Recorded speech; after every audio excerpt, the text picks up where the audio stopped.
Hare Krishna Guru Maharaj, please accept my hundred obeisances of Srila Prabhupada. सभी भक्तों को मेरा सादर दंड प्रणाम है। तो आज हमारे कैलेंडर का या गौड़ीय वैष्णव कैलेंडर का बहुत ही महत्वपूर्ण दिवस और आज बहुत ही महत्वपूर्ण तिथि है। हमारे दो महत्वपूर्ण आचार्य श्रील रूप गोस्वामी और श्रील गौरीदास पंडित, उन दोनों का आज तिरोभाव दिवस है।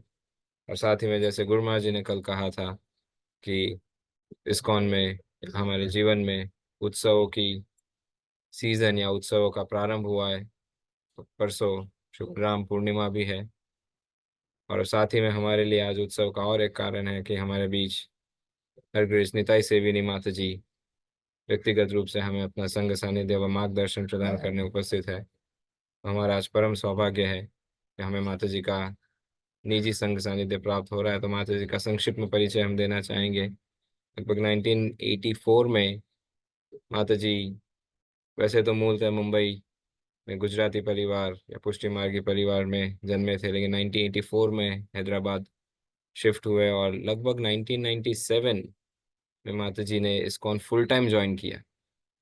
हाँ, हम पुनः दोहराना चाहते हैं, हम किसी ब्रह्मचारी की बात नहीं कर रहे हैं, हम माता जी की बात कर रहे हैं। और विविनता से विनय माता जी की बात कर रहे हैं। उनका इंट्रोडक्शन 1997 में माता जी ने फुल टाइम इस्कॉन ज्वाइन किया और 1998 में परम पूज्य श्रील जय पताका स्वामी गुरु महाराज जी से दीक्षा प्राप्त की यूएसए में। और माता जी ने एजुकेशन में आंध्र यूनिवर्सिटी से पीएचडी डिग्री भी प्राप्त की है और डिवाइन टच स्कूल के प्रिंसिपल के रूप में अभी भी माता जी कार्यरत है। और साथ ही में उसी को अपने preaching, fund raising, congregation development, बच्चों में सही संस्कार, माता जी प्रीचिंग, लेडीज सत्संग इत्यादि में माता जी कार्यरत है और काफ़ी लीडरशिप पोजीशंस में भी माता जी एक्टिव है आज के हमारे इस्कॉन में। हमारा सौभाग्य है कि देश विदेश में भ्रमण करके जो हरि नाम का और श्री प्रभुपाद जी के मिशन का प्रचार प्रसार माता जी करते हैं, तो आज हमें उनका संग सानिध्य प्राप्त होने जा रहा है। तो सभी भक्तों से अनुरोध है कि अपने नाम जप को विराम दे दीजिए और ध्यान पूर्वक आज का टॉक श्रवण करने तैयार हो जाइए। और अब ज़्यादा समय न लेते हुए माता जी से अनुरोध करेंगे, माता जी आज का टॉक प्रारंभ करें। Kindly begin to this talk. Thank you so much माता जी। हरे कृष्ण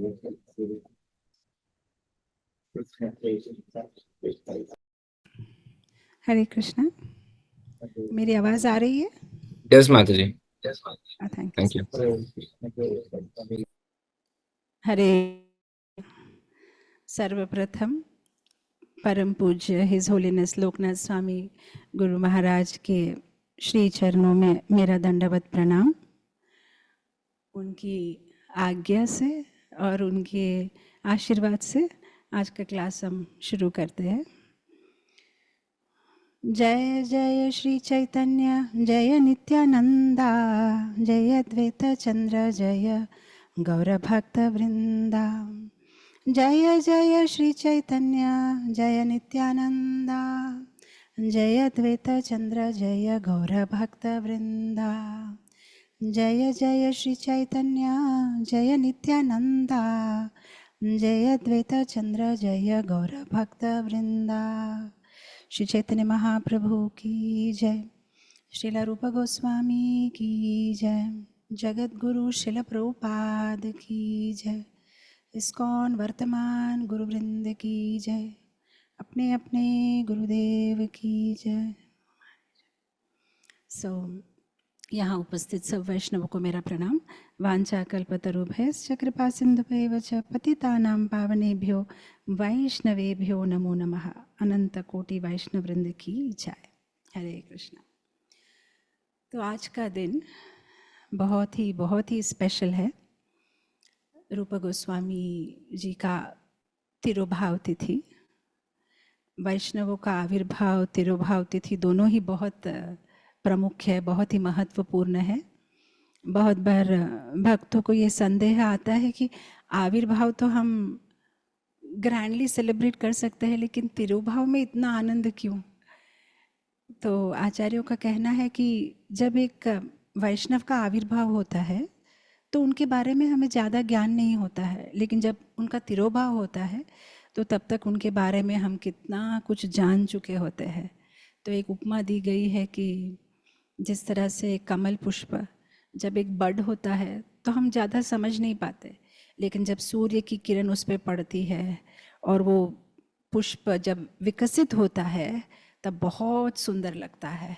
तो उसी तरह से एक वैष्णव का जब जन्म होता है तब हम इतना नहीं जानते, बट जब उनका तिरोभाव होता है तब हम इतना कुछ उनके बारे में जान चुके होते हैं और वो इतना कुछ अपने जीवन में कर चुके होते हैं हमारे कल्याण के लिए कि हमें एक कृतज्ञ भाव उनके ऊपर में आता है। तो आज ऐसा ही एक स्पेशल डे है, श्रीपाद रूप गोस्वामी प्रभुपाद का तिरुभाव। तो बहुत ही स्पेशल डे है। और इनफैक्ट भक्ति रसामृत सिंधु में श्रील प्रभुपाद कहते हैं, अन्य अन्य शास्त्रों से रिसर्च किया हुआ, प्रभुपाद जी कहते हैं कि 32 अपराध है मंदिर के संबंधित, जैसे मंदिर में चप्पल पहन के जाना या मंदिर में डोली में बैठ के जाना, ऐसे बहुत सारे हैं। तो उसमें से एक अपराध ये भी है कि अगर हम वैष्णवों के तिरुभाव आविर्भाव तिथि को नहीं मनाते ठीक तरह से तो वो भी एक अपराध है।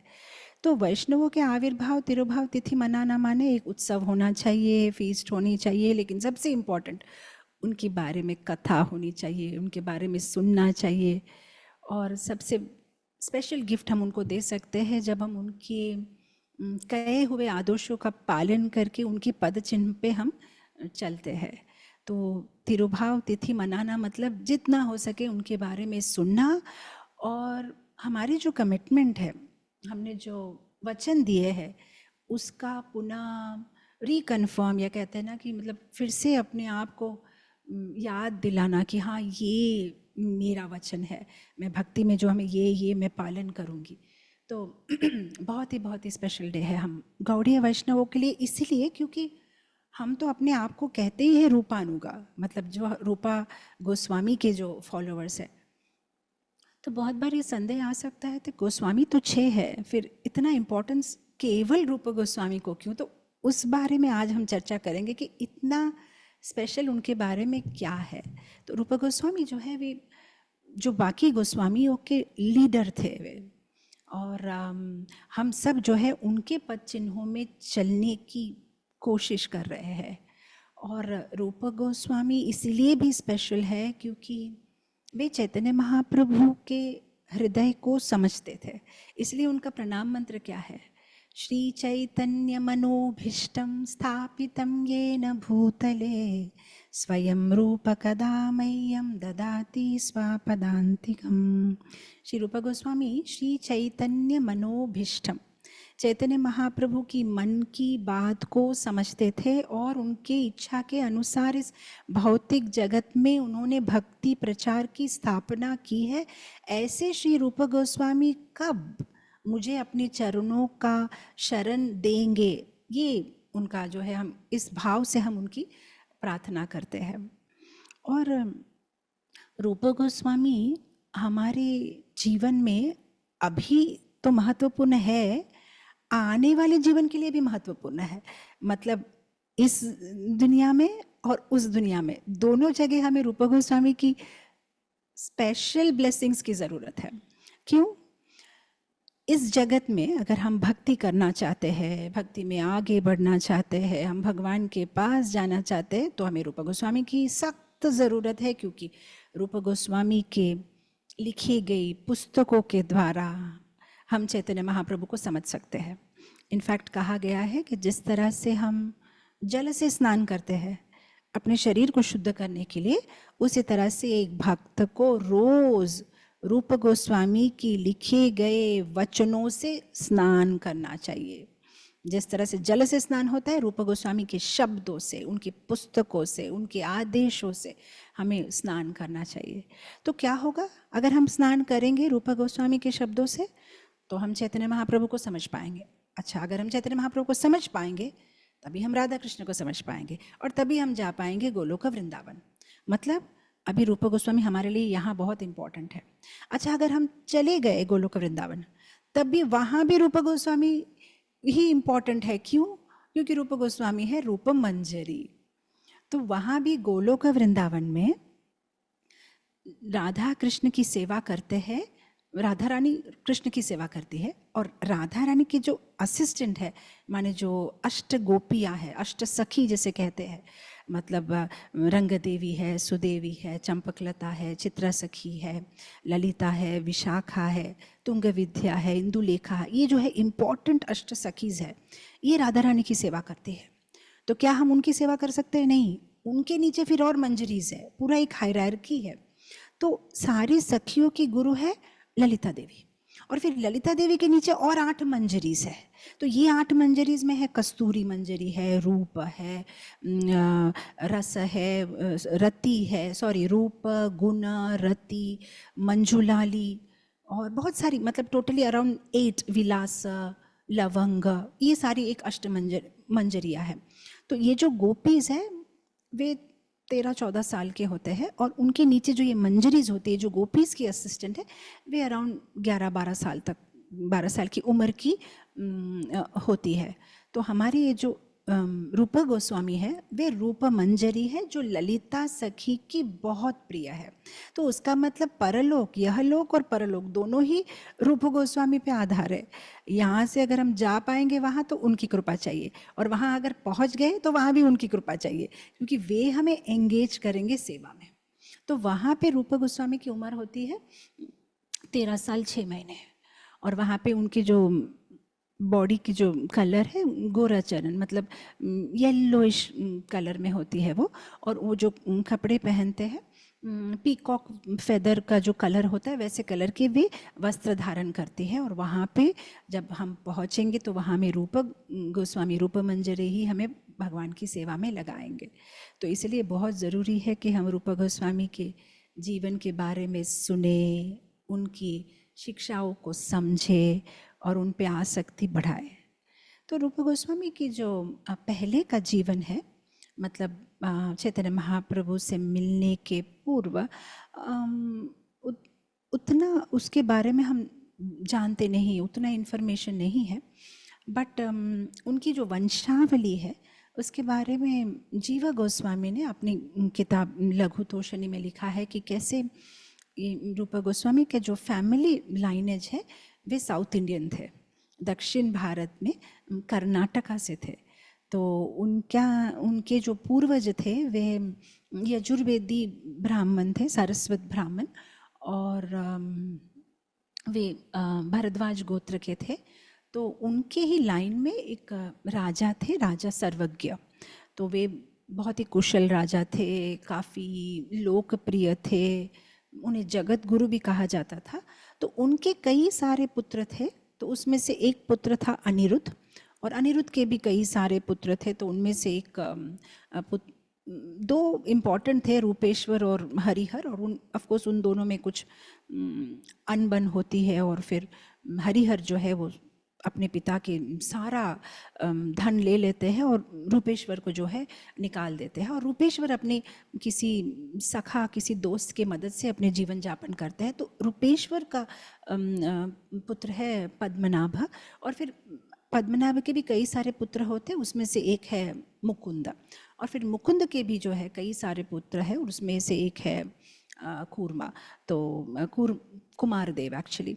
और ये जो कुमार देव है ये है जो शिफ्ट होते हैं जसोर, जो प्रेजेंट डे, लेकिन उन दिनों में तो Bangladesh was part of India, तो वे जसोर शिफ्ट हो जाते हैं। और उनके भी कई सारे, मतलब ऐसा नहीं था कि कुमार देव के केवल 3 पुत्र थे, उनके भी कई सारे पुत्र थे। उनमें से ये 3 विशेष थे जिनका नाम था श्री अमर, श्री संतोष और श्री वल्लभ। तो श्री अमर आगे चल के बन गए सनातन गोस्वामी, एंड श्री संतोष आगे चल के बन गए रूप गोस्वामी, और श्री वल्लभ आगे चल के बन गए श्री अनुपम। तो ये 3 जो उनके पुत्र थे काफ़ी विशेष थे। वे आगे चल के राम के लिए शिफ्ट होते हैं, वे अपनी पढ़ाई सब पूरा करते हैं वहाँ पे, और विद्या वाचस्पति के नीचे काफ़ी कुछ सीखते हैं, काफ़ी विद्वान थे, काफ़ी प्रख्यात थे और बहुभाषी थे। वे बंगाली में, संस्कृत में, पर्शियन में, बहुत सारी भाषाओं में लिख सकते थे, पढ़ सकते थे, बोल सकते थे। इनफैक्ट साधना दीपिका नाम की एक पुस्तक है, उसमें कहा जाता है कि रूपा गोस्वामी इतने निपुण थे वे। चित्र कला मतलब पेंटिंग्स भी बहुत सुंदर करते थे, स्कल्पचरिंग विग्रह भी बनाते थे, बहुभाषी थे, पोएट्री भी लिखते थे। और नॉट ओनली गौड़ीय संप्रदाय, इवन अदर संप्रदायस भी रूपा गोस्वामी को बहुत मानते हैं। तो उस तरह से वे काफ़ी विख्यात थे। तब नवाब हुसैन, इनफैक्ट अलाउद्दीन नवाब हुसैन शाह जो बंगाल के राजा थे, उन्होंने इनसे कहा कि आप लोग मेरे नीचे काम करो। तो छोटा सा ब्लैकमेल भी हुआ था वहाँ पे कि अगर आप मेरे पास नहीं काम करोगे तो मैं वैष्णवों को कष्ट करूँगा। हालांकि वो ऑलरेडी वैष्णव के ऊपर में अत्याचार कर रहा था, पर वो उसको बढ़ा देगा ऐसा कहा। तो तब इनको लगा रूप सनातन को कि बेटर हम इसके साथ में काम करें, तो कम से कम हमारा धर्म भ्रष्ट हो लेकिन दूसरी वैष्णवों को कष्ट ना हो। तो वे इनके साथ जुड़ गए। तो सनातन गोस्वामी बन गए साकर मलिक और रूपा गोस्वामी बन गए दाबिर खास, और ये फाइनेंस मिनिस्टर और प्राइम मिनिस्टर की पदवी में नवाब हुसैन के साथ में काम करने लगे। तो अब ये पूरी कथा आती है कि कैसे एक बार चांद काजी की जो घटना होती है नवद्वीप में, वो काफ़ी पॉपुलर हो जाती है कि कैसे चैतन्य महाप्रभु नाम के एक युवक ने बहुत बड़ा रिवोल्ट किया है। तो तब नवाब हुसैन अपने मिनिस्टर रूपा को भेजते हैं कि जरा देखो कौन है ये चैतन्य। तो तब रूपा गोस्वामी जो है पूरा रिसर्च करते हैं इनके ऊपर पे, कौन है ये चैतन्य, कैसे उन्होंने इतना बड़ा रिवोल्ट किया। तो उस दौरान जब वो चैतन्य महाप्रभु के बारे में जानते हैं, तब उनको समझ में आता है कि ये तो भगवान है। तो नवाब हुसैन को आके वो कहते हैं कि ये बस सम रैंडम गाय, मतलब उतना उसको इम्पोर्टेंस मत दीजिए, ये घटना वहीं ख़त्म हो गई है। और मीनवाइल रूपा गोस्वामी और सनातन गोस्वामी दोनों चैतन्य महाप्रभु को पत्र लिखना शुरू करते हैं और महाप्रभु भी उनके पत्र का जवाब देते। तो ऐसा बहुत दिनों तक चलता है और फाइनली महाप्रभु रामकेली आते हैं स्पेशली रूप और सनातन गोस्वामी को मिलने के लिए। तो उस दौरान जीवा गोस्वामी बहुत छोटे थे। तो फाइनली वहाँ पे इन तीनों से, श्री वल्लभ से, सबसे मिलते हैं। और जब ये कहते हैं कि मैं आपको संकीर्तन मिशन में जुड़ना चाहता हूँ, तो महाप्रभु कहते हैं कि अभी समय नहीं आया है, थोड़ा सा इंतज़ार करो। और उसके बाद में फाइनली महाप्रभु के जाने के बाद वेरी शॉर्टली रूप सनातन डिसाइड करते हैं कि बस अब इनफ इज़ इनफ, हमने बहुत दिन कर लिया काम इस नवाब हुसैन के पास, अब और नहीं, अब हम चैतन्य महाप्रभु के संकीर्तन मिशन में जुड़ना चाहते हैं। तो फाइनली रूप गोस्वामी अपने भाई अनुपम को लेते हैं और जितना भी उन्होंने धन इकट्ठा किया था उस सबको एक नौका में डालते हैं और फिर वे फतेहाबाद जाते हैं। और वहाँ भी जितने भी उनके रिलेटिव्स थे, फ्रेंड्स थे, सबको जितना जिसको देना है सब। इसलिए देखिए रूप गोस्वामी के इंस्ट्रक्शंस कितने रिलेटेबल है, क्योंकि वे इतने प्रैक्टिकल थे। कितना परसेंट रिलेटिव्स को देना है, कितना परसेंट इमरजेंसी के लिए रखना चाहिए, कितना परसेंट अपने लिए यूज़ करना चाहिए, पूरा उनका एक परफेक्ट ये था, कैलकुलेशन था। तो वो सबको डिवाइड करते हैं और उसके बाद में सनातन गोस्वामी को खत लिखते हैं कि मैंने आपके लिए भी कुछ पैसा रखा हुआ है, आपकी मदद होगी उस पैसे से। और वे दोनों भाग निकलते हैं वहाँ से। मीनवाइल जब ये दोनों चले जाते हैं, Sanatana Goswami, I mean making the long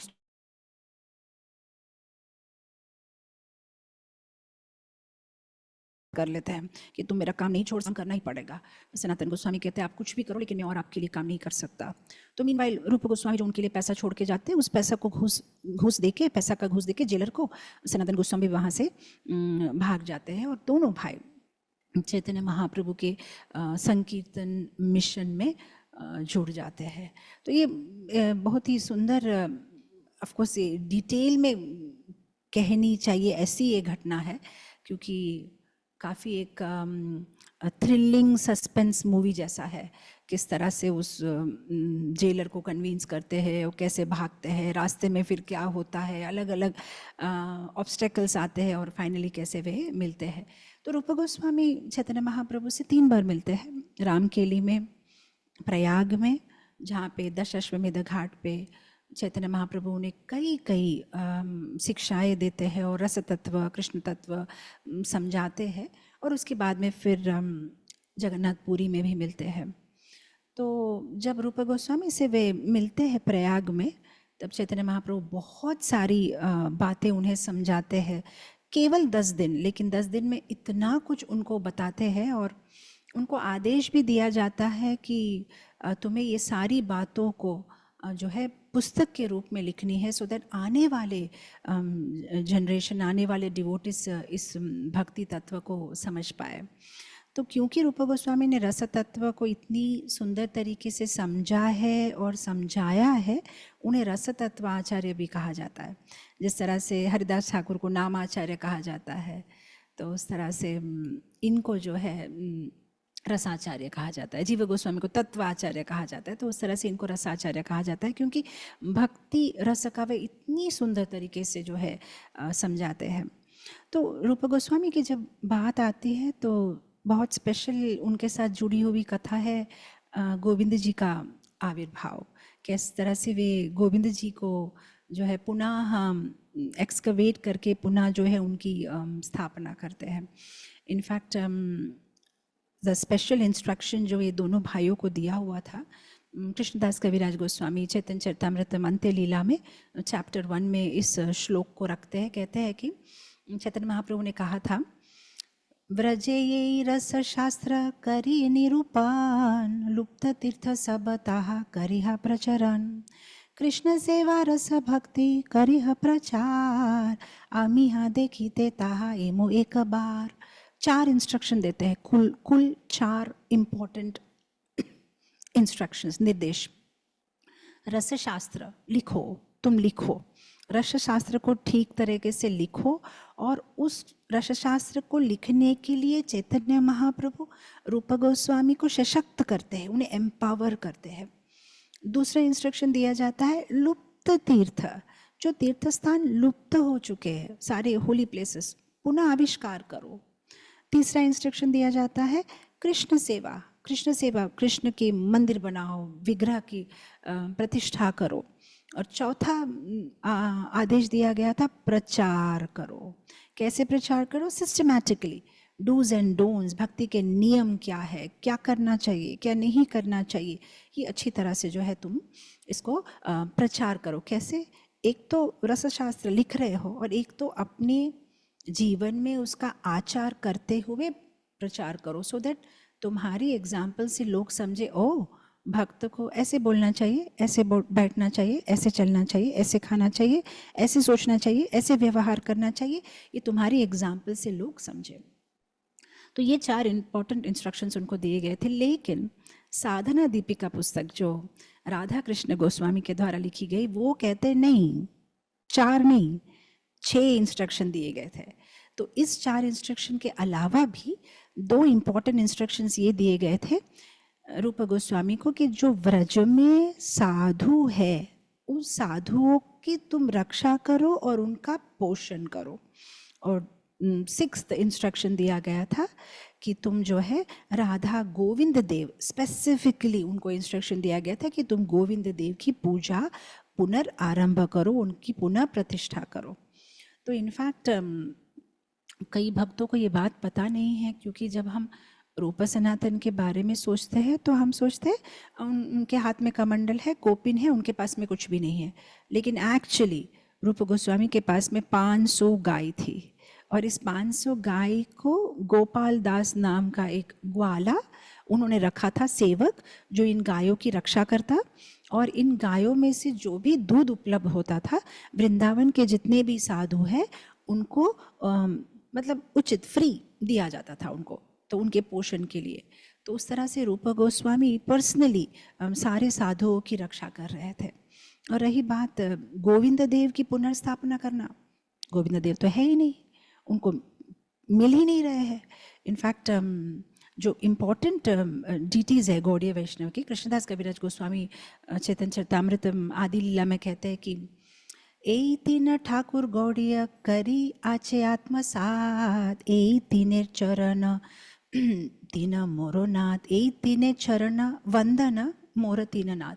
Gaudiya के हृदय को चुरा चुके हैं कौन? ये 3, राधा गोविंद जी, राधा मदन मोहन और राधा गोपीनाथ। ये 3 जो गौड़ीय के हृदय को चुरा लिए हैं, उनको मेरा चरण वंदन। तो ये जो विग्रह है, ये सारे वज्रनाभ जो भगवान कृष्ण के ग्रेट ग्रैंडसन थे, वे परीक्षित महाराज की जो माता है उत्तरा देवी, उनके सुपरविजन में बहुत सुंदर सुंदर विग्रहों को बनाया गया था और इनको स्थापना की गई थी। लेकिन बहुत जैसे कालक्रम जैसे दिन बीतते गए ये सारे विग्रह लुप्त हो गए। तो धीरे धीरे जो ये विग्रह शायद मट्टी के नीचे चले गए और किनको भी पता नहीं है, किसे भी पता नहीं है कि ये विग्रह कहाँ है। तो बाय दिस टाइम जब रूप गोस्वामी सनातन गोस्वामी वृंदावन आए, सनातन गोस्वामी को तो अपने विग्रह मिल गए, मतलब उनके जो इष्ट देव थे मदन मोहन, अद्वैत आचार्य से वो विग्रह गए पुरुषोत्तम चौबे को, और पुरुषोत्तम चौबे से सनातन गोस्वामी को विग्रह प्राप्त हो गए। गोपाल भट्ट गोस्वामी को भी अपने विग्रह मिल गए, उनके शालिग्राम शिला से राधा रमन का आविर्भाव हुआ।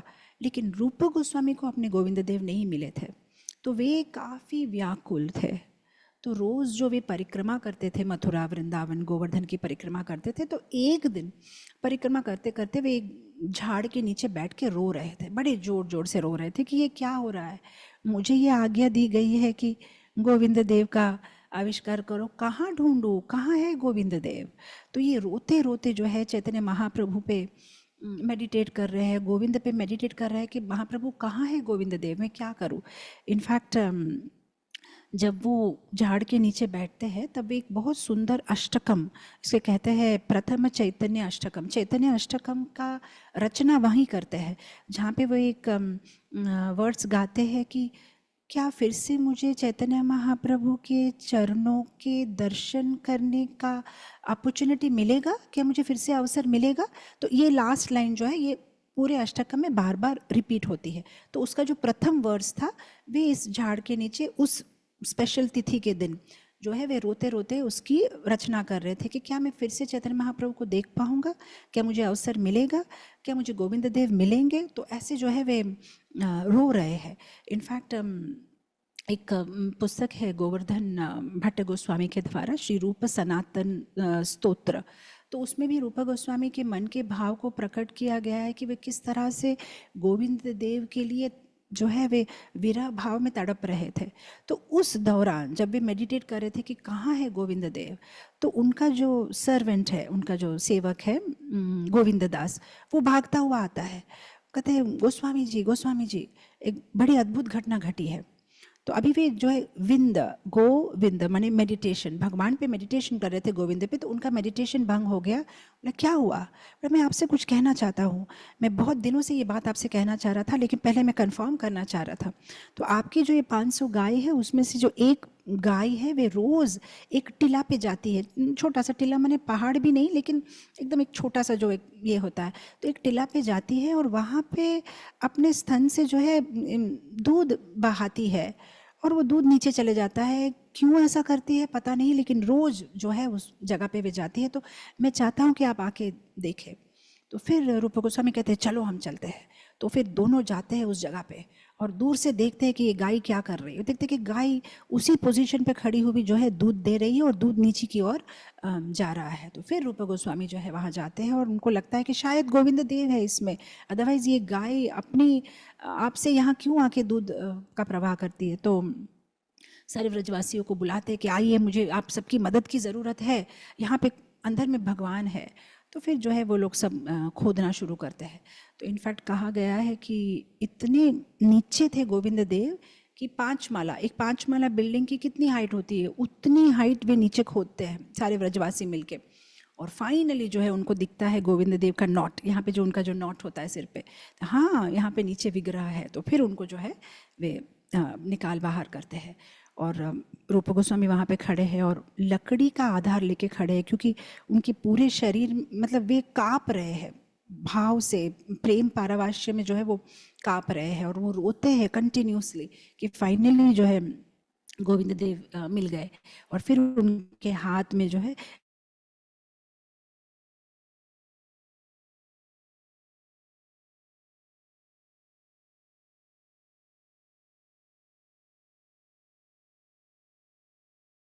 लगता है तो वे उनको ऐसे हाथ में पकड़ के रो रहे हैं। और जब ये बात पता चलती है कि गोविंद देव का आविर्भाव हो गया है, वे आविष्कार हो चुका है, तो सारे व्रजवासी दूर दूर दूर से आसपास के गांव से भी सब आते हैं। और वहाँ पे लोकनाथ गोस्वामी आते हैं, भूगर्भ गोस्वामी आते हैं, सारे दूसरे आचार्य भी सब आते हैं और सारे इनको अभिनंदन करते हैं कि चलो कॉन्ग्रेचुलेशंस, तुम्हें तुम्हारे प्राण धन मिल गए। और ब्रजवासी तो आते हैं ही, पशु भी आते हैं। और जो गाय है, जब उनको पता चलता है तो वे भी सब भागती हुई आती है वहाँ पे। और जब गाय वहाँ पे भागती हुई आती है तो उनके गले में क्या कहते हैं ना, वो बेल्स है, घंटी है, तो घंटी बज रही है। तो गाय सारी वहाँ पहुँच जाती है और बंदर सारे एक झाड़ से दूसरे झाड़ पे आवाज़ करते हुए, क्योंकि वे भी खुशी मना रहे हैं, और सारे पक्षी भी उनकी चहचहाहट, तो पूरा वृंदावन का एटमॉस्फेयर वहाँ पक्षी की चहचहाहट है, बंदर आवाज़ कर रहे हैं, गायों की जो गले में घंटी है वो बज रही है, व्रजवासी अपने बातें कर रहे हैं कि गोविंद देव आ गए हैं। और सो पूरा एटमॉस्फेयर इतना ज़्यादा क्या कहते हैं, इलेक्ट्रिक है, और सब इतने आनंद कर रहे हैं। तो वहाँ पे साथ ही साथ में इनफैक्ट भक्ति रत्नाकर के सेकंड वे में लिखा गया है कि वहाँ पे सब ब्रजवासी गाते हैं, श्री गोविंद प्रकट होइलो श्री रूप द्वारे, मतलब रूप गोस्वामी की और कृतज्ञ भाव वे रूप गोस्वामी के द्वारा। और रूप गोस्वामी भी जब वहाँ पहली बार गोविंद देव को अपने हाथ में लेते हैं तो साथ ही साथ वे रचना करते हैं, जय जय सुंदर नंद कुमार, एक पूरा एक भजन उनके ऊपर में जो है लिखते हैं कि कितने सुंदर है आप। तो उस तरह से पूरा एटमॉस्फेयर बहुत इलेक्ट्रिक है। और फाइनली राधा गोविंद जी आ चुके हैं और अब उनका अभिषेक तो करना पड़ेगा क्योंकि वे पूरे एकदम मट्टी से लथपथ है। और फाइनली वहाँ पे सनातन गोस्वामी आते हैं। तो कहा गया है कि सनातन गोस्वामी पूरे 4 दंड के बाद में आते हैं, मतलब 1 दंड माने 20 मिनट, तो थोड़ी देर के बाद में आते हैं, क्योंकि वे यमुना का जल कलश में भर के लेके आते हैं अभिषेकम के लिए। तो फाइनली जो है ग्रैंड अभिषेक उनका शुरू होता है। और सनातन गोस्वामी यमुना के जल में थोड़ा सा रूप गोस्वामी की जो गाय थी उसका दूध भी जो है मिक्स करते हैं, और ये पूरा अभिषेक चलता है टोटल 4 आवर्स के लिए, कंटिन्यूस जो है गोविंद देव का अभिषेक होता है। तो इनफैक्ट ये पूरा अभिषेक किस तरह से किया गया, उसमें क्या क्या यूज़ किया गया, किस पद्धति से हुआ, इसके बारे में रूप गोस्वामी अपनी किताब में लिखते हैं। किताब का नाम है कृष्ण जन्म तिथि विधि। इसमें पूरा विवरण दिया गया है कि किस तरह से ये अभिषेक किया जाता है। लेकिन जो लोग जो पूजा करते हैं, जब वो इस किताब को पढ़ते हैं तो सबको एक डाउट ज़रूर आता है कि इसमें शंख की का उल्लेख ही नहीं है कि अभिषेक करते समय शंख बजाया गया था। तो क्यों? क्योंकि शंख तो one of the most important part है पूजा की विधि का, तो शंख क्यों नहीं है? तो कहा जाता है कि व्रजवासियों को शंख का आवाज़ पसंद नहीं है। क्यों? क्योंकि जब अक्रूर कृष्ण को लेके मथुरा जा रहे थे, तो जब भगवान कृष्ण और बलराम रथ पे बैठे तो अक्रूर ने शंख बजाया, विजयी शंख, कि हम विजयी यात्रा पे निकल रहे हैं और कृष्ण बलराम जो है कंस का वध करने वाले हैं। तो एक आनंद से जो है वे विजयी के जो है शंख बजाते हैं, विजयी ध्वनि। तो जब ये शंख बजा तो व्रजवासी सब रो रहे थे ना, तो इसीलिए जब शंख की ध्वनि बजती है तो उनको फिर से वो याद आता है कि कैसे अक्रूर हमारे कृष्ण को लेके चले गए थे वृंदावन से। तो इसीलिए शंख बैंड, उनको शंख की आवाज़ सुननी ही नहीं है, क्योंकि उनको बार बार वो व्यथा याद आती है, कैसे कृष्ण उनको धोखा दे के चले गए थे मथुरा कि मैं आऊँगा। तो इसलिए आप देखो अभी भी बहुत सारे ट्रेडिशनल मंदिर जो है वृंदावन में, वो शंख नहीं बजाते वो लोग, विदाउट शंख ही उनकी जो पूरी पूजा विधि होती है। तो फाइनली रूप गोस्वामी के राधा गोविंद जी आ गए और उनकी पूरी अभिषेक वगैरह हो गई। अब रखेंगे कहाँ उनको? मंदिर तो था नहीं, तो छोटी सी उनके लिए झोपड़ी बनाई गई। तो झोपड़ी के अंदर में इनफैक्ट राधा गोविंद जी के साथ में योग माया का विग्रह भी उसी जगह से प्राप्त हुआ था। और आगे चल के ब्रह्म कुंड से वृंदा देवी का विग्रह भी रूप गोस्वामी ने आविष्कार किया था। तो वृंदा देवी, योग माया, गोविंद जी सबका जो है पूजा शुरू हो गया उस झोपड़ी के अंदर में। तो अभी यूजुअली तो डीटीज़ को डायमंड गोल्ड सिल्वर से अच्छे से सजाया जाता है, लेकिन यहाँ तो ऐसा कुछ है नहीं। तो रूप गोस्वामी उनको लताओं से, गुंजमाला से, तुलसी से, वैजंती माला से, ऐसे करके उनको भगवान को लेकिन बहुत सुंदर से वे सजाते थे। और नॉट ओनली सजाना, इतनी सुंदर से, इतने भाव से उनकी सेवा करते थे। कभी उनके लिए क्या सातू कहते हैं ना, सातू बनाते थे, तो कभी खिचड़ी बनाते थे गरम गरम शाक के साथ में, तो कभी शिकंजी बनाते थे थोड़ा कैम्फर दे के, ब्लैक पेपर दे के, नींबू पानी, तो कभी अमृत केली खीर बनाते थे, तो कभी हलवा बनाते थे। और कहा गया है कि इतनी सुंदर तरीके से रूप गोस्वामी फेस्टिवल सेलिब्रेट करते थे पूरे साल में। 38 फेस्टिवल्स, माने झूलन यात्रा, नौका विहार, ये वो बहुत सारे, मतलब सुंदर, और हर एक फेस्टिवल बहुत ही ज़्यादा ग्रैंडली सेलिब्रेट करते थे। तो अभी रूप गोस्वामी का दिनचर्या ऐसे हो गया, सुबह दोपहर शाम इतने बिजी थे वे, क्योंकि उन भगवान को नहलाना, उनको सजाना, फेस्टिवल करना, उनके लिए भोग बनाना, तो उनका दिन ऐसे जाता था जैसे कि कभी कभी जैसे हम आँख की पलक को ऐसे करते हैं ना, कितना लगता है, 1 सेकेंड लगता है, तो ऐसे करके उनका दिन चला जाता था, जैसे कि बस दिन आया और दिन समाप्त हो गया। तो एक दिन सेवा करते करते रूप गोस्वामी को सडनली याद आया, ये क्या कर रहा हूँ मैं, ये तो वन ऑफ दी सेवा है, मुझे तो और भी इंस्ट्रक्शंस दिए गए हैं, तो उसका क्या, वो भी तो मुझे पूरे करने हैं। तो फिर वो साथ ही साथ चैतन्य महाप्रभु को चिट्ठी लिखते हैं कि महाप्रभु, मैं बहुत ज़्यादा ही बिजी हो जा रहा हूँ, मुझे मदद की ज़रूरत है, मेरा दिन तो ऐसे चला जाता है जैसे एक पलक झपकी और दिन ख़त्म, तो मुझे मदद की ज़रूरत है, किसी को भेजिए, मेरे और भी बहुत सारे सेवा पड़ी हुई है। तो फिर चैतन्य महाप्रभु जो है इनको कहते हैं काशीश्वर को कि तुम जाओ और रूप गोस्वामी की मदद करो। काशीश्वर कहते हैं कि मैं क्यों जाऊँ, मेरे गोविंद देव तो यही है, मैं तो आपकी सेवा कर रहा हूँ, मैं नहीं जाऊँगा। फिर महाप्रभु उनको मनाते हैं कि नहीं, तुम्हें जाना पड़ेगा, नहीं महाप्रभु, मैं आपके विरह में नहीं रह सकता, मैं तो कर रहा हूँ ना, गोविंद देव तो यही है, आप तो है यहाँ पे। फिर महाप्रभु उनको थोड़ा सा जो है बहलाते हैं, समझाते हैं, और फिर उनको कहते हैं देखो, मैं तुमको एक स्पेशल गिफ्ट देने वाला हूँ। तो स्पेशल गिफ्ट क्या है, जगन्नाथपुरी में बहुत सालों से जो है एक विग्रह जो है गौर गोपीनाथ विग्रह की पूजा हो रही थी। तो गौर गोपीनाथ विग्रह को चैतन्य महाप्रभु काशीश्वर को देते हैं और कहते हैं कि इस विग्रह में और मुझ में कोई डिफरेंस नहीं है, तुम अपने साथ ये ले जाओ, ये मेरा स्पेशल गिफ्ट है। काशीश्वर पंडित बहुत खुश हो जाते हैं और फिर उस विग्रह को अपने हृदय के पास में लगा के वे वृंदावन पहुंच जाते हैं। वृंदावन पहुंचने के बाद में वे रूप गोस्वामी को असिस्ट करते हैं, सारी सेवा पूजा करना, विग्रह को सजाना, ये सारे सेवा। फिर रूप गोस्वामी के पास में फिर से जो है उनको जो रस शास्त्र लिखने हैं, बाकी सारे कामों में वे लग जाते हैं। अब दिन तो कट रहे हैं, लेकिन भगवान अभी भी झोपड़ी में है, और मीनवाइल चैतन्य महाप्रभु किसी न किसी को, रूप गोस्वामी को असिस्ट करने के लिए वृंदावन भेज रहे हैं। तो इस दौरान रघुनाथ भट्ट गोस्वामी को भेजा जाता है रूप गोस्वामी की मदद करने के लिए।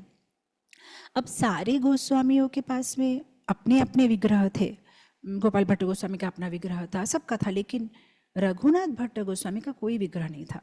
उनका एक ही विग्रह था, ग्रंथराज श्रीमद् भागवतम, भागवतम ही उनका विग्रह था। सुबह दोपहर शाम बस भागवतम पढ़ना, भागवतम के बारे में बताना, कहना, बस कथा करना, यही उनका सेवा थी। तो एक दिन रघुनाथ भट्ट गोस्वामी को चैतन्य महाप्रभु का खत आता है, और वो कहते हैं कि राधा गोविंद देव के लिए मंदिर बनाओ। कैसे मंदिर बनाओ, make a house of gold, सोने का मंदिर बनाओ। तो ये जब इंस्ट्रक्शन आता है तब रघुनाथ दास गोस्वामी, ओके, अब रघुनाथ, सॉरी दास नहीं, रघुनाथ भट्ट गोस्वामी, तो हम कंफ्यूज हो जाएंगे। रघुनाथ भट्ट गोस्वामी को जब ये इंस्ट्रक्शन आता है तो सोचते ओके, अब मुझे इंस्ट्रक्शन आया है तो मुझे मंदिर बनाना है। तो रघुनाथ भट्ट गोस्वामी के जो एक डिसाइपल थे, वे काफ़ी धनवान थे, तो वे बहुत सुंदर राधा गोविंद जी का छोटा सा मंदिर बनाते हैं, और उस छोटे से मंदिर में राधा गोविंद जी को शिफ्ट किया जाता है। अभी भी वो जगह हम देख सकते हैं, वृंदावन जाने से आप किसी को भी पूछेंगे तो।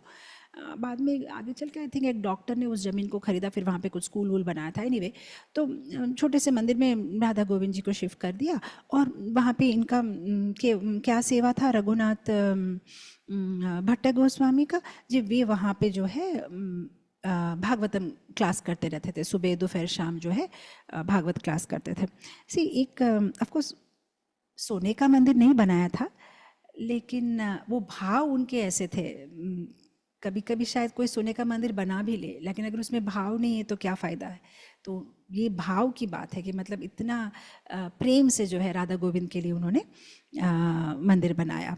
इनफैक्ट राधा गोविंद की सेवा इतनी ज़्यादा सिस्टमैटिक थी कि जो भी उस सेवा को करता था वो पूर्व में जो फेस्टिवल्स बनाए गए हैं, कैसे मनाए गए, उसको परफेक्टली।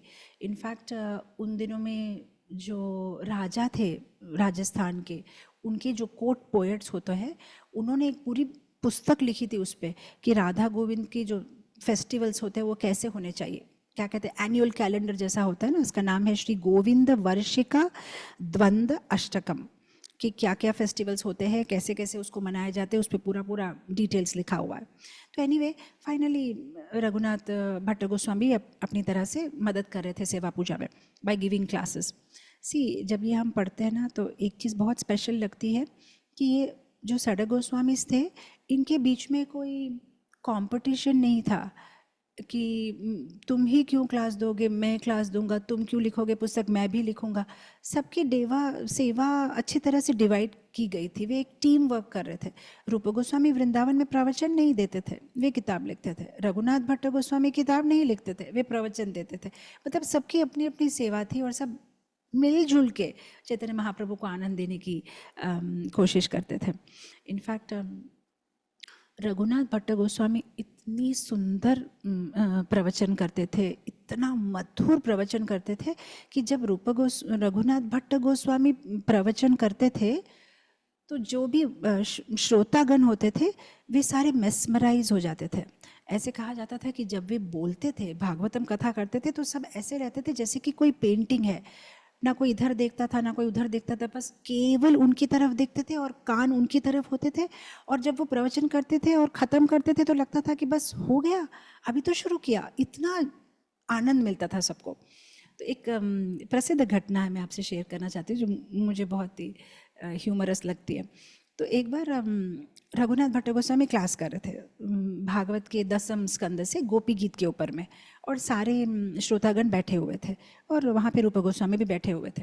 अब वे जिस तरह से गोपियों के विरह के बारे में बता रहे थे तो वहाँ पे जितने भी श्रोतागण थे सब रो रहे थे आंख बंद करके। वे भी सब वहाँ ट्रांसपोर्ट हो गए थे एकदम गोपियों के साथ में, वे भी कृष्ण के विरह में रो रहे, तो सबके आंख में से ऐसे करके आंसू निकल रहे और रघुनाथ भट्ट गोस्वामी जो है वो बोलते जा रहे। तो तब वहाँ पे एक साउथ इंडियन ब्राह्मण आया था गोविंद जी का दर्शन करने के लिए। तो उनको बहुत अजीब लग रहा है कि ये क्या हो रहा है क्लास में, जो श्रोता है वे भी आंख बंद करके रो रहे हैं, जो वक्ता है वो आंख बंद करके कुछ तो बोल रहे हैं, ये क्या हो रहा है, सब इतना रो क्यों रहे। और ये क्या है, एक साधु जो है वो वक्ता से भी ऊपर एकदम हाई पेडिस्टल पे बैठा हुआ है, ऐसा तो नहीं बैठना चाहिए। जो भागवतम क्लास देते हैं वो ऊपर बैठते हैं, बाकी सब नीचे बैठते हैं, ये क्या है। जो भागवतम क्लास दे रहे हैं उनसे भी ऊपर में एक साधु बैठे हुए हैं। तो उनको समझ में नहीं आ रहा था, तो उन्होंने क्या किया, जाके किसी एक वक्ता श्रोता के पास में बैठ गए और उसको मतलब हरे एक्सक्यूज़ मी, तो क्या हुआ, नहीं ये कौन है, ये ऐसे ऊपर में क्यों बैठे हैं, भागवत कथा जब करते सबको नीचे बैठना चाहिए ना। तो उन्होंने कहा तुमको पता नहीं, ये रूप गोस्वामी है, इनके गुरु है जो भागवत कथा कर रहे हैं। ओ अच्छा अच्छा। फिर कुछ बोलने गए तो बोले नहीं आप डिस्टर्ब मत करो, सुनो, आप भी शांति से सुनो। लेकिन वो शांति से सुन नहीं पा रहे थे, वो सबकी तरफ इधर देख रहे उधर देख रहे। फिर वो गए कि ये जो बैठे हुए रूप गोस्वामी आंख बंद किए हुए, ये तो रो नहीं रहे, सो गए क्या। तो उन्होंने क्या किया, एक रुई ली के उनके पास में गए, पास में गए, देखा अरे ये तो सांस भी नहीं ले रहे, क्या देह रख दिया क्या, मतलब उसकी मेंटालिटी। तो उसने क्या किया, एक रुई लेके रूप गोस्वामी के नाक के पास में रखा। अरे हाँ, ये तो रुई तो हिल नहीं रही, उसका मतलब सच में ये सांस नहीं ले रहे, क्या हो गया इनको। तो ऐसे करके रुई रख के खड़ा रहा एक दंडा, 20 मिनट तक ऐसे करके खड़ा रहा कि क्या हो रहा है, सच में ये तो सांस नहीं ले रहे, मर गए क्या, मतलब ऐसे ये कर रहा है अपना। और यहाँ पे कथा चल रही है। तो 20 मिनट के बाद में जब कथा एंड हो गई तो रघुनाथ भट्ट गोस्वामी कहते हैं श्रील गोविंद जी देव की जय। तो जैसे उन्होंने जय कहा, वैसे रूप गोस्वामी जो है अभी तक सांस रोके हुए थे, एक सांस में उन्होंने जो सांस अपनी बाहर निकाली। जैसे उन्होंने अपनी सांस बाहर निकाली, उनकी सांस बहुत गर्म थी, क्योंकि वे भी ये गोपी गीत को इतने भाव से सुन रहे थे और भगवान कृष्णा और गोपियों के विरह के बारे में सुन के उनके जो सांस थी इतनी गर्म हो गई थी कि जब जब उन्होंने एक साथ में सांस बाहर निकाली तो जो रुई पकड़ के खड़ा था रुई जल गई, रुई में आग लग गई। तो ये बंदा एकदम डर गया कि ये क्या हो रहा है, ये बहुत अजीब सी जगह है, वहाँ से वो चला जाता है। तो उस तरह से रघुनाथ भट्ट गोस्वामी की जो प्रवचन होती थी बहुत ही ज़्यादा आसक्ति करा देती थी, भक्ति में जो है सबको बहुत ही ज़्यादा प्रेरित और प्रोत्साहित करती थी। तो एनीवे फाइनली अब coming back to our story, Govind Dev ji छोटे से मंदिर में हैं। मीनवाइल क्या हुआ, मान सिंह नाम के एक राजा थे जो अकबर के क्या कहते हैं, अकबर के मिनिस्टर भी थे और आमेर के राजा भी थे और भक्त थे, वैष्णव थे।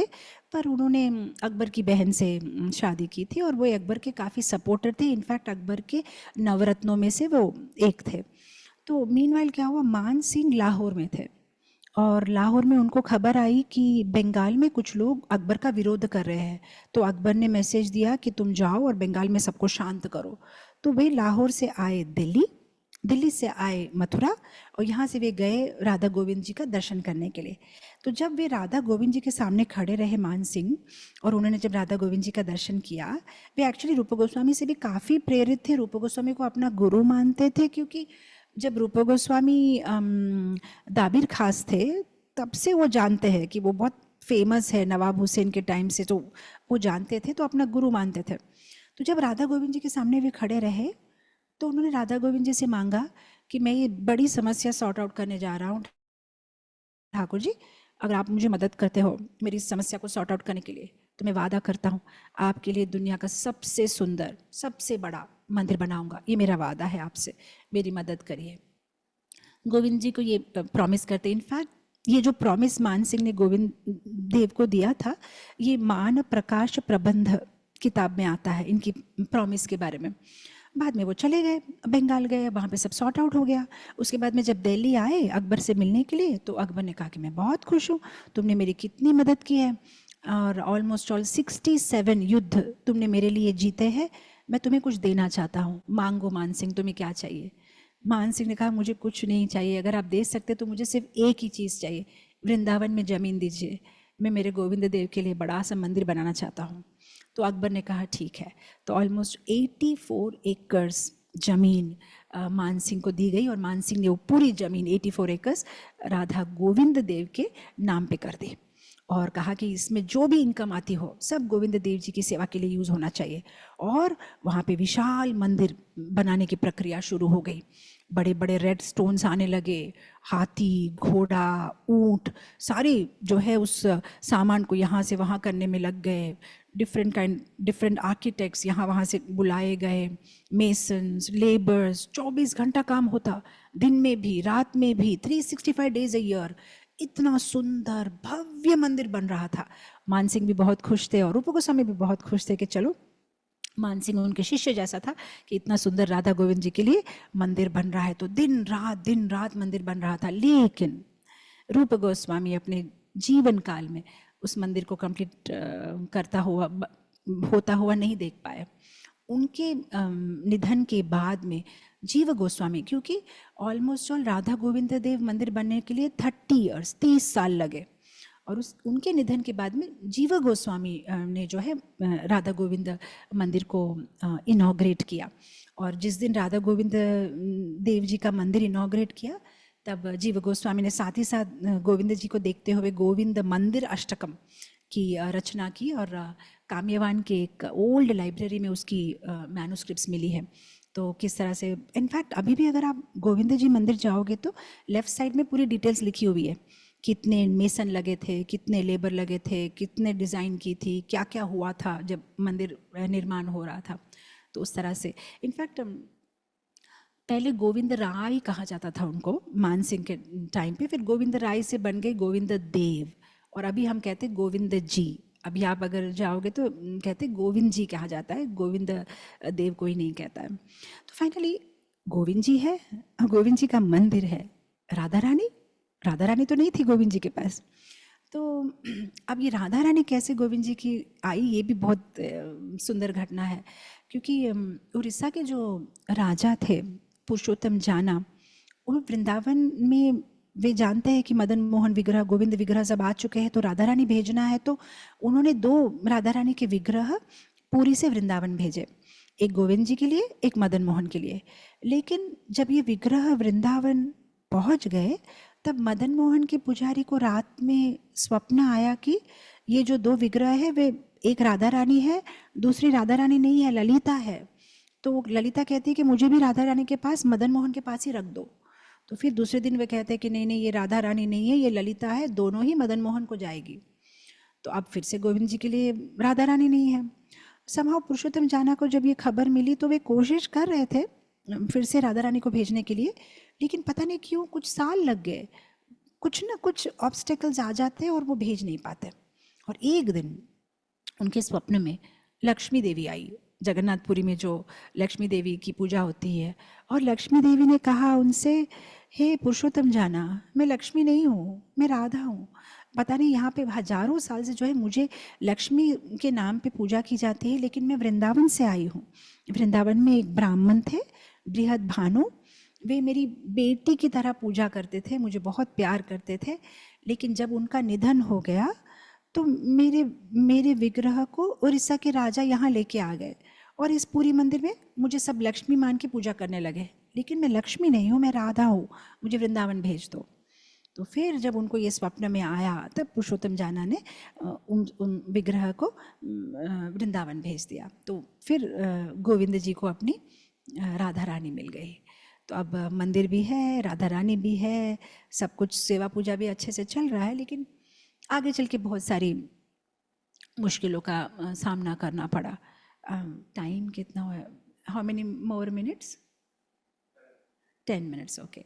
सो शायद कल या कभी मैं आपको बताऊंगी। ये बहुत ही इंटरेस्टिंग कथा है, कैसे गोविंद जी के मंदिर को जो है तोड़ा जाता है। क्योंकि जब औरंगज़ेब, चलो इसको कंप्लीट करते हैं।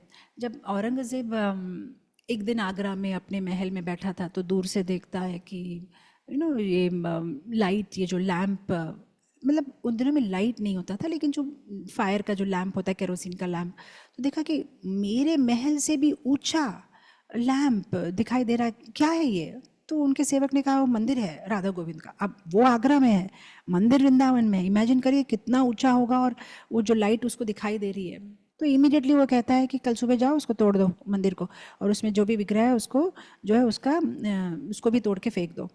तो उनको आदेश दे दिया। लेकिन उनके ही सैनिकों में से एक वैष्णव था, तो वो सुबह करने वाले थे ये काम ये लोग, तो वो रात को ही भागता है, आगरा से वृंदावन पहुंचता है, और राधा गोविंद के जो पुजारी है उनको उठाता है कि ऐसा होने वाला है, कल सुबह औरंगज़ेब के सैनिक आने वाले हैं, बचाओ ठाकुर जी को। तो साथ ही साथ में ये लोग क्या करते हैं, राधा गोविंद जी को, मदन मोहन जी को, गोपीनाथ जी को, वृंदा देवी को, सारे विग्रह को बुलक कार्ट्स में रख के वहाँ से राधा कुंड चले जाते हैं। अब कोई सोचेगा कि पर वहाँ से राधा कुंड कितना दूर है, वहाँ भी तो वो आ सकता है। लेकिन वो लोग उन दिनों में बहुत सीक्रेसी मेंटेन करते थे, मतलब ऐसा नहीं कि कोई किसी को बताएगा भी नहीं कि भाई क्या हो रहा है, तो एकदम छुपा छुपा के ले जाते थे। तो वहाँ से राधा कुंड लेके चले गए, और वहाँ पे कुछ सालों तक राधा कुंड में पूजा की गई भगवान की। और मीनवाइल नेक्स्ट डे मॉर्निंग जब औरंगज़ेब के सैनिक आए, तो विग्रह नहीं है, सिर्फ मंदिर है, तो उन्होंने मंदिर ही तोड़ दिया, मंदिर के कुछ फ्लोर्स को तोड़ के चले गए वहाँ से। और ये गोविंद जी के जो विग्रह है, बहुत सालों तक राधा कुंड में उनकी सेवा की गई। और फिर राधा कुंड में है ऐसा इनको पता चल गया औरंगज़ेब के सैनिक को, तो फिर राधा कुंड से फिर उनको शिफ्ट किया गया काम्यवान, और काम्यवान में बहुत सालों तक पूजा की। फिर जब काम्यवान में है, शायद इनको खबर मिल गई, तो फिर काम्यवान से फिर जयपुर की ओर, क्योंकि उन दिनों में जय सिंह राजा जो थे, वे बहुत अच्छे वैष्णव थे, और वे तैयार थे विग्रहों की रक्षा करने के लिए। तो उनके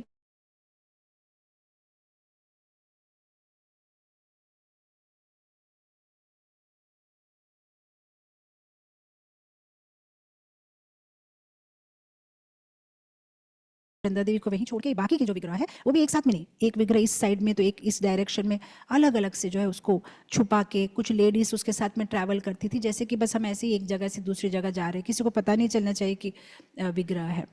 और फिर ऐसे करके जो है वे चलते गए जयपुर की ओर।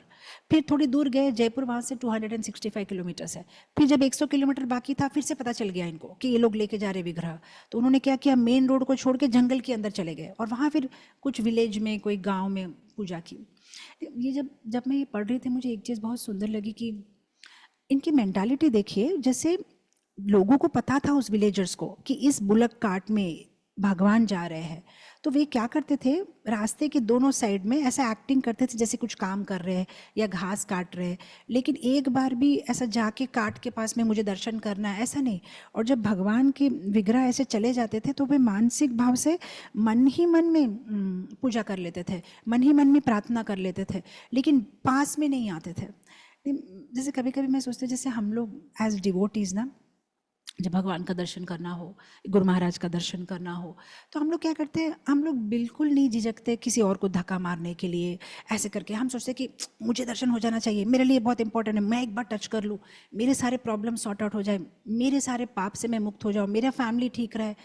और उसके लिए हम कुछ भी कर सकते हैं, एनी एक्सटेंट तक हम किसी को भी धक्का मार सकते हैं, हम कुछ भी कर सकते हैं। लेकिन यहाँ पे इन भक्तों की लेवल कितनी हाई है।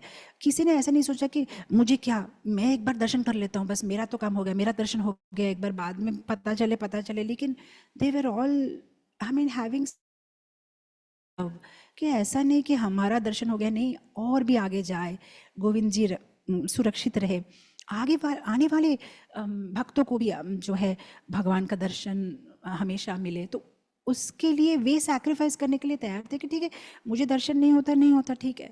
हम लोग, हमारी मेंटालिटी ऐसे रहता है कि बाकी वालों को दर्शन होना हो, मुझे तो एक बार दर्शन हो जाए, बाकी बाद में जो भी हो।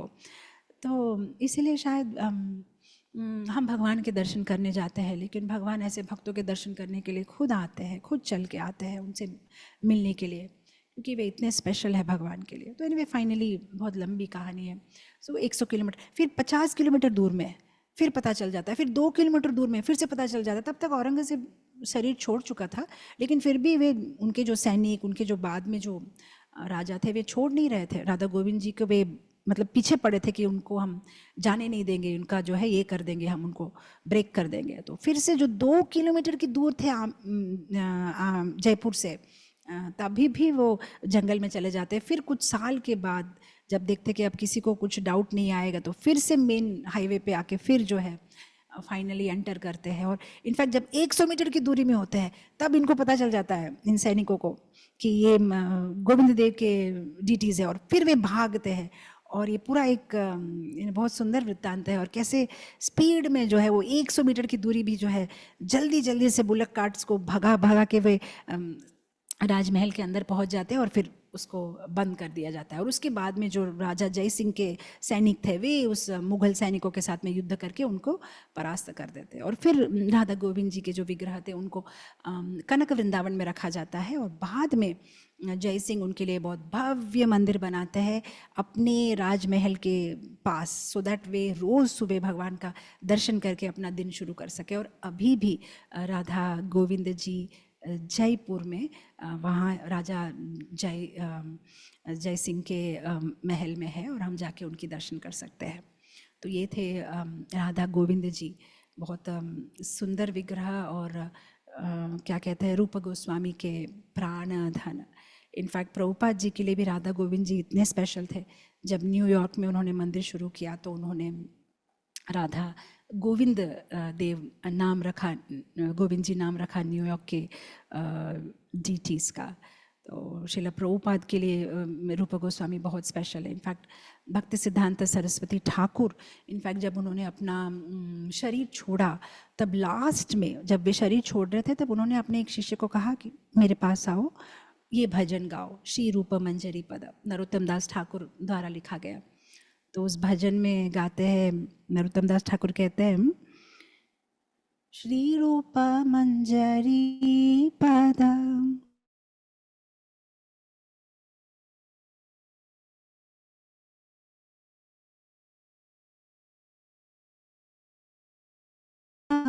से मोरा प्राणाधना, से मोरा अभराना, से मोरा जीवने जीवाना, से मोरा जीवने सो लास्ट मोमेंट में भक्ति सिद्धांत सरस्वती ठाकुर इसको सुनते, श्री रूप मंजरी पद। इनफैक्ट इवन भक्ति विनोद ठाकुर ने भी बहुत सुंदर सुंदर भजन लिखे हैं। उसमें से एक भजन में वो लिखते हैं कि पाल्या दासी कोरी ललिता सखी, हे ललिता सखी मुझे आप अपना दासी बनाओ, और श्री रूप मंजरी कब मैं उनसे सीखूंगा कैसे राधा कृष्ण की सेवा करनी है। तो वे भी जो है हमेशा रूप मंजरी को, रूप गोस्वामी को ग्लोरीफाई करते थे। भक्ति सिद्धांत सरस्वती ठाकुर, भक्ति विनोद ठाकुर, श्रीला प्रभुपाद। इनफैक्ट 1950s में संन्यास लेने के बाद में जब वे वृंदावन आए, तब पहले वे वंशी गोपाल मंदिर में रहते थे, उसके बाद में वे राधा दामोदर मंदिर में शिफ्ट हुए, और उनका जो किचन था जहाँ पे वो प्रसाद लेते थे, वहाँ अभी भी आप देख सकते हो खिड़की से उनको रूप गोस्वामी की समाधि दिखती थी, और वो हमेशा रूप गोस्वामी की को प्रे करते थे। In fact his holiness Shivram Swami Maharaj की एक बुक है नवव्रज महिमा, उसमें वे लिखते हैं कैसे श्रीला प्रभुपाद ने अपने शिष्य गुरुदास से कहा कि एक्चुअली रूप गोस्वामी मेरे सामने प्रकट हुए थे और उन्होंने मुझे कहा कि तुमने ऑलरेडी किताब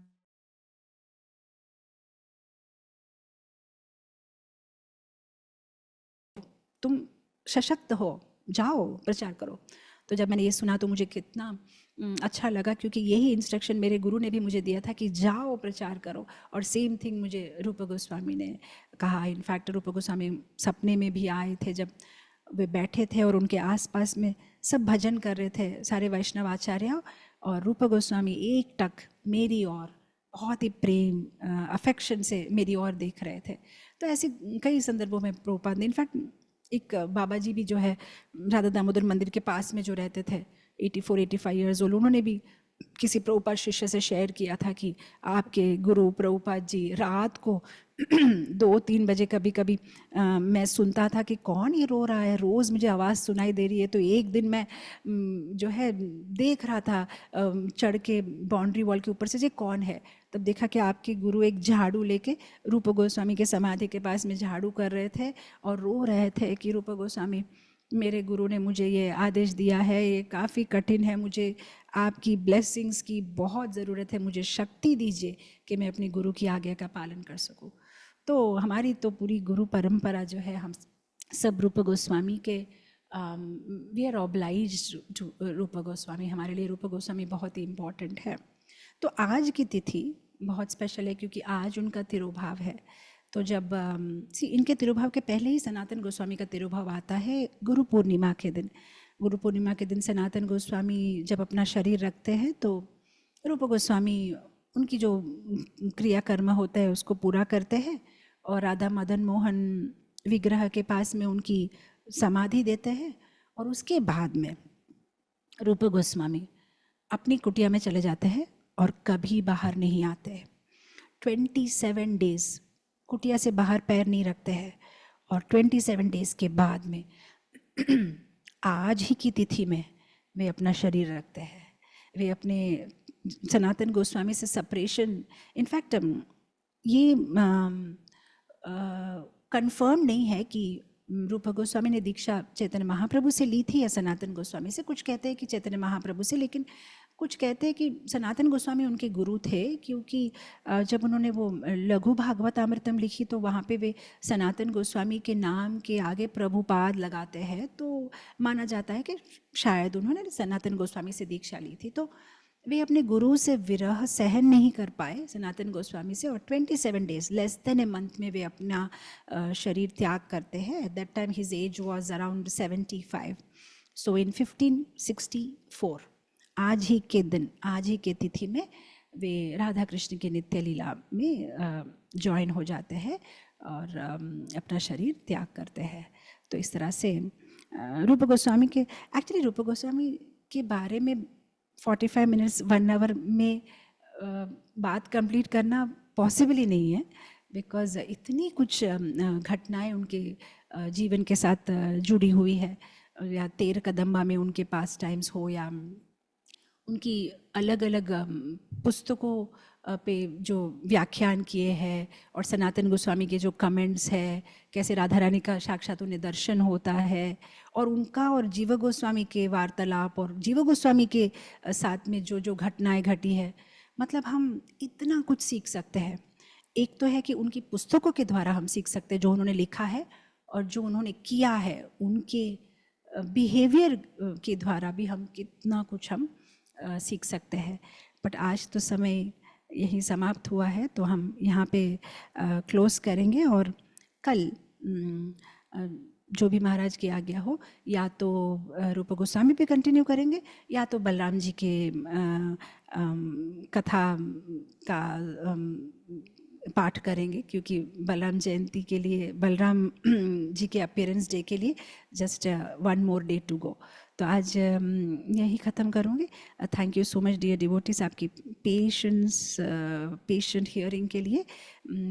श्री रूप गोस्वामी तिरुभाव महामहोत्सव की जय। जगत गुरु श्रील प्रभुपाद की जय। Hare ji, for today's session, for today's nectar. आज रूप गोस्वामी के तिरुभाव के दिवस पे हमने जो कुछ बातें सुनी, व्यक्तिगत रूप से मैं कहूँगा मैंने कुछ बातें सुनी जो पहली बार सुनी, किस प्रकार रूप और सनातन या रूप गोस्वामी महाप्रभु से मिले। न तो ये सुना महाप्रभु वॉज ऑन ट्रैवल्स एंड रूप गोस्वामी मिले, ये जरूर पता था महाप्रभु ने इंस्ट्रक्ट किया कि बाहर से कुछ अंदर से कुछ, बट द वे रूप Goswami researched on Mahaprabhu and then he got connected was very contentful. So हमारा परम सौभाग्य था कि माता जी का आज संग सानिध्य प्राप्त मिला, और साथ ही में कल भी माता जी हमें अपना मार्गदर्शन और संग देंगे, और कल भी माता जी संभावना है कि श्री बलराम जी के विषय में और श्री रूप गोस्वामी के विषय में कुछ कहेंगे। Let's see what comes to us. तो सभी भक्तों से अनुरोध है, हमारी परंपरागत पद्धति से हरे कृष्ण महामंत्र का उच्चारण करके हम निताई सेविनी माता जी का हृदय पूर्वक आभार व्यक्त करते हैं आज के सत्र के लिए। Hare Krishna Krishna Krishna Hare Hare, Hare Ram Ram Ram Hare Hare. Thank you so much माता ji, thank you for wonderful session. इसी के साथ हम आज के सत्र को यही विराम देते हैं। कल पुनः गुरु महाराज जी के सानिध्य में हरि नाम जप टॉक के लिए हम एकत्रित होंगे। श्री हरिनाम प्रभु की जय, हरे कृष्ण महामंत्र की जय, श्रील गौरीदास पंडित तिरुभाव तिथि महोत्सव की जय, श्रील रूप गोस्वामी तिरुभाव तिथि महोत्सव की जय, श्री श्री राधा गोविंद देव की जय, श्री वृंदावन धाम की जय, श्रील प्रभुपाद की जय, परम पूज्य श्री लोकनाथ स्वामी गुरु महाराज की जय, इस्कॉन वर्तमान आचार्य गुरु वृंद की जय। वाञ्छाकल्पतरुभ्यश्च कृपा सिन्धुभ्य एव च पतितानां पावनेभ्यो वैष्णवेभ्यो नमो नमः। अनंत कोटि वैष्णववृंद की जय।